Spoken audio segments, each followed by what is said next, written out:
అహర్నిశలు సమాజానికి రక్షణ కల్పిస్తున్న పోలీసు కర్తవ్యానికి సెల్యూట్ చేయాల్సిందే. ప్రజాక్షేమమే వీరి లక్ష్యం.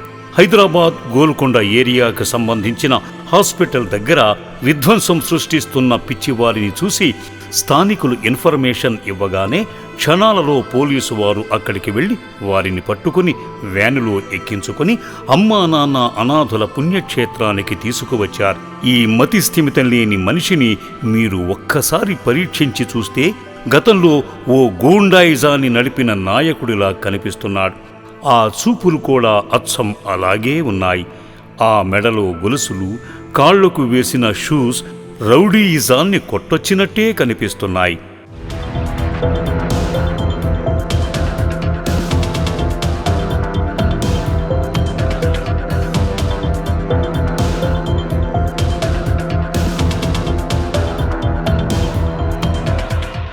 ఆ పక్కనే ఉన్న ఇంకో మతిలేని యువకుడు భయంగానే పక్కనున్న వ్యక్తిని చూస్తూ ఉన్నాడు.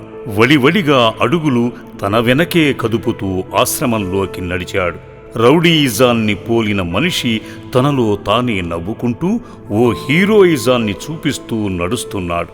చదువుకున్న వ్యక్తి కాబోలు.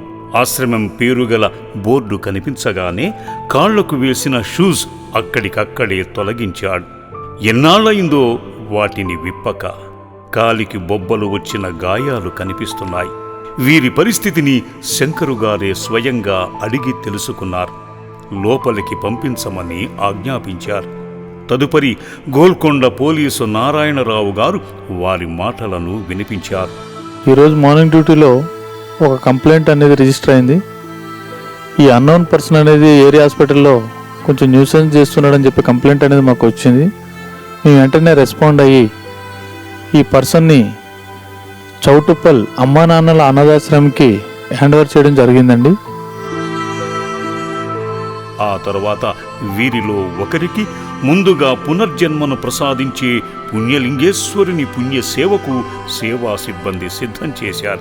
క్రూరమైన చూపులు చూస్తూ తనలో తానే నవ్వుతూ జీవితాన్ని కోల్పోయిన విధానాన్ని గుర్తు చేసుకుంటూ తన ఆకారాన్ని తానే చూస్తూ మురిసిపోతున్నాడు. తల మీద కత్తెర పెట్టగానే రౌడీయిజం పోయి తెలియని అమాయకంగా మారిపోతున్నాడు. ఈ మార్పుకు కారణం ఆ పరమశివుని దయే. శుభ్రంగా నీటితో తలంతా రుద్ది శుద్ధి చేశారు. జుట్టంతా కత్తిరింపజేసి తలారా స్నానం చేయించి వస్త్రాలను ధరింపజేసి శ్రీ పుణ్యలింగేశ్వరుని దివ్య దర్శనానికి తీసుకువెళ్లారు. తనలో ఏదో దురాత్మ దాగి ఉంది. దైవం ముందుకు వెళ్లగానే తన వింత ప్రవర్తన విచిత్రంగా కనిపించింది. సేవా సిబ్బంది సాయంతో గంట మోగింపజేశారు. అర్చకుడు శివమంత్రోచ్చారణ జరుపుతూ ఉండగా ఆ బిడ్డతో జలాభిషేకం చేయించారు. తనలో వింత ప్రవర్తన, విచిత్ర కన్నుల కదలిక కనిపించింది. ఒక్క క్షణం ఒళ్ళు జలసినట్టు అనిపించిందేమో. హారతిని కూడా నిర్మోహమాటంగానే స్వీకరించాడు. పాపం అది దైవాశీస్సు అని తనకు తెలియదు గదా. దైవమే తన జీవితాన్ని సరిదిద్ది తన జీవితాన్ని ముందుకు నడిపించాలని కోరుకుందాం. పార్వతీపదయే హర హర మహాదేవ శంభో శంకర హర హర నమ శివార్పణమస్తు. ఓం నమః శివాయ. ఓం శతమానం భవతు శతాయు పురుష శతవేంద్రియ ఆయుష్యేంద్రియే ప్రతిష్టతి. ఆ సాయంత్రమే తన పక్కనే ఉన్న మానసిక వైకల్యంతో బాధపడుతున్న యువకునికి కూడా పునర్జన్మను ప్రసాదింపజేశారు. క్షౌరశాలలో జుట్టును కత్తిరింపజేసి ఒళ్లంతా సబ్బుతో రుద్ది మరీ తలారా స్నానం చేయించారు.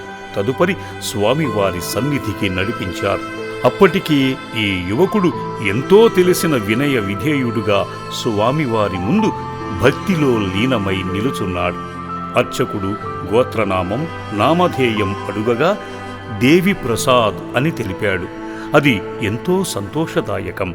ఓం శ్రీ మహాపుణ్యలింగేశ్వర స్వామి దేవతోభ్యాయాయనే నమో నమః. గోత్రోభవస్య శివగోత్రోభవస్య నామధేయస్య దేవి ప్రసాద్ నామధేయస్య. జలాభిషేకం చేస్తూ తన మదిలో వేదనను స్వామికి తెలియజేశాడు. ఈ విధంగా 2 పునర్జన్మలను శ్రీ శ్రీ శ్రీ పుణ్యలింగేశ్వర స్వామి ఒకే రోజు ప్రసాదించటం ఎంతో ధన్యతను పొందిన వారైనారు.